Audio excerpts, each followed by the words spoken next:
So yesterday, of course, was the 4th of July, and some stars were out and about celebrating. Candace Cameron Bure posted this pic with her pooch, saying she was grateful to live in the USA. Hoda Kotb shared a sweet photo with her daughters, writing Happy 4th.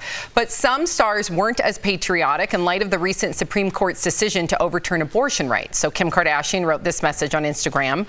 4th of July has been canceled due to a shortage of independence. Sincerely, women. Katy Perry referenced her song Firework, but added that women in the U.S. have fewer rights than a sparkler. And Padma Lakshmi showed off a 4th of July themed cake with, quote, separate church and state written on it. Jeff, what do you think about this? I think it's a little disrespectful, to be honest with you. And I say that being on the same side as them. I think it's very disrespectful of the government to take away women's right to choose. I'm very much on that side.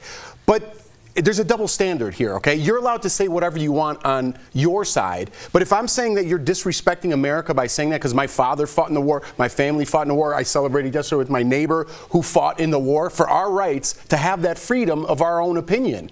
But it's very weird in the media how one side of an opinion is like, oh, you're on my team, it's totally cool. And if I give a different side to that opinion, I could be fired for my job, for not using the right pronoun, for not respecting someone else's wishes. So why don't you respect the people who gave you that freedom to talk the way that you do instead of dishonoring them? And I understand where they're coming from because I agree with their agenda. But there is a double standard. I agree with you there. Steph, what do you think? And I know you grew up in the UK. Yeah. What do you think's going on So we don't here? celebrate July the 4th. We do not celebrate the fact that you guys left us in the Commonwealth, just to clear that one up.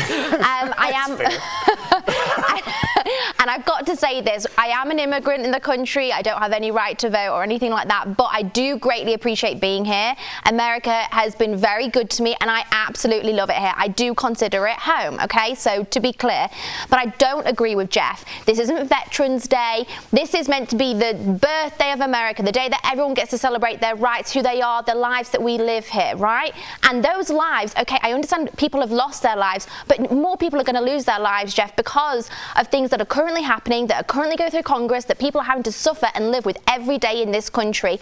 And if it's not July the 4th, when are we going to say it, and when will people listen? Because we're 309 shootings into the year and nothing's happened. There's a young 10-year-old girl that probably will die because she can't get access to an abortion in the state that she's in, and she's 10 years old. She was molested.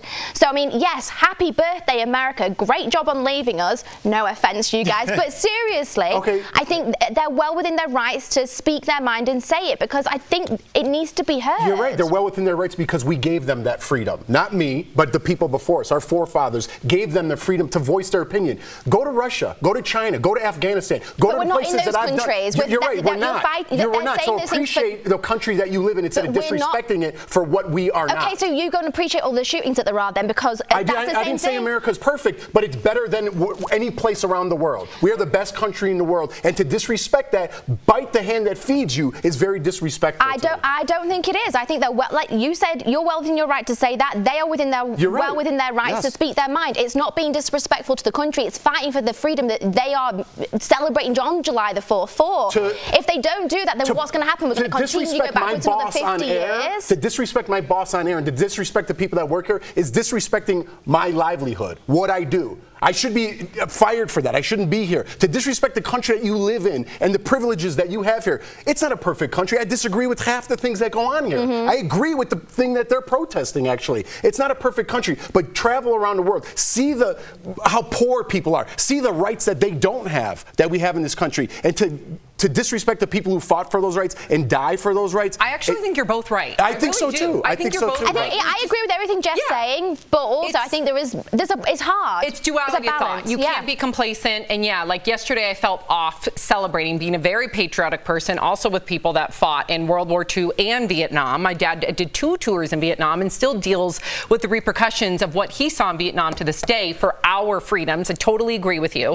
But at the same time, to Steph's point and your point, is the fact that we can't be complacent, because until black men in America can feel safe with the criminal justice system, to the point where trans men and women, in my opinion, feel like that they can have equity and equality as well as women, I don't think that everyone's going to want to feel like this country represents them perfectly.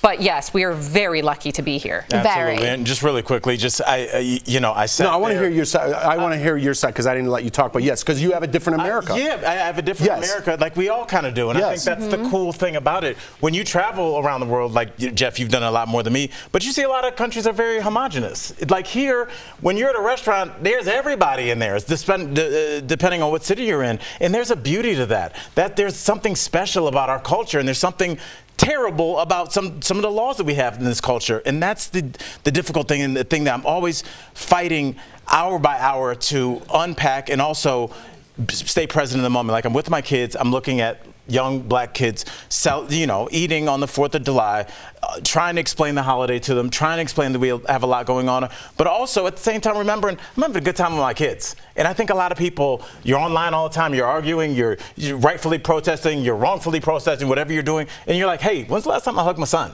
When's the last time I asked my daughter, how's English going? So like there is this thing where like, yes, there are all these external factors, but also we are cave-dwelling individuals, and we need to bring it on in sometimes and talk to everybody in your huddle. How you doing? Check in with your partner. Check in with your husband. See if everybody's cool in your unit. And everybody does Starts that. at home. We all leave our caves, and then it'll be a better society. Well said. I think that was a really great conversation. I want to live in a cave now. No, you don't. It's probably like you don't cool. even camp. You would never live in a cave.